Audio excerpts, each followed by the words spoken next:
Hasoroboti robotukure no waziri omonene aiga Kenya CS Musalia Mudavadi asatebire ningo bono abakenya abangi sana bagendete gukora umukia bwo gusave chibesa iliyo bachigwe konya kera bakurire gukora igasi kurukunga retirement nigo boigo Musalia Mudavadi atebire buna nigo chinse chinyinge asense ya Africa chigendete gukora umukio yo ngamonelia sense ya Tanzania neritanga ineja watu wa amonense ya Uganda waigo asensemo ya Rwanda nigobono Ekegancha kirigitenete obuga chigwe chibese cyo kya NSSF nigo yatebire nigo gitete chigokora mukia irinde abakenya bachigutwara bugimo buya kere bakurire gukora igasi.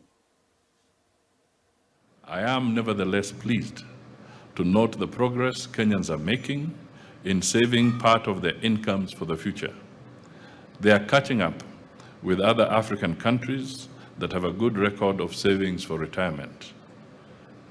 Tanzania leads with the highest contribution to retirement savings, requiring a 10% savings of one's gross earnings from the employer, with the employer matching it. Similarly, Uganda mandates a 5% individual saving matched by a 10% employer contribution, while in Rwanda, the individual contribution is 5% with the employer adding 3%.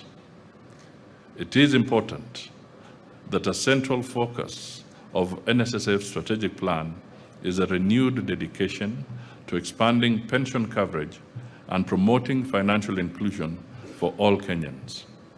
Initiatives targeting informal sector savings. The goal is to ensure that every Kenyan has access to financial security in their later years.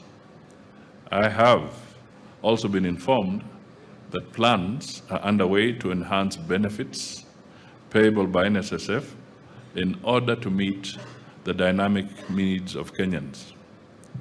These forward-thinking initiatives are particularly significant given the evolving challenges within the workforce, especially the SMEs, which constitute a significant portion of Kenya's employers.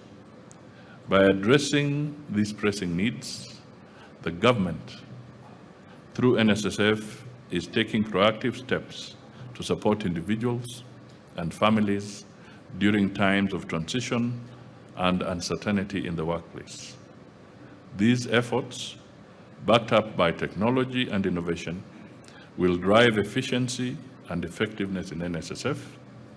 I am happy to note that this strategic plan places significant emphasis on technology and innovation, recognizing that all planned enhancements necessitate ICT integration.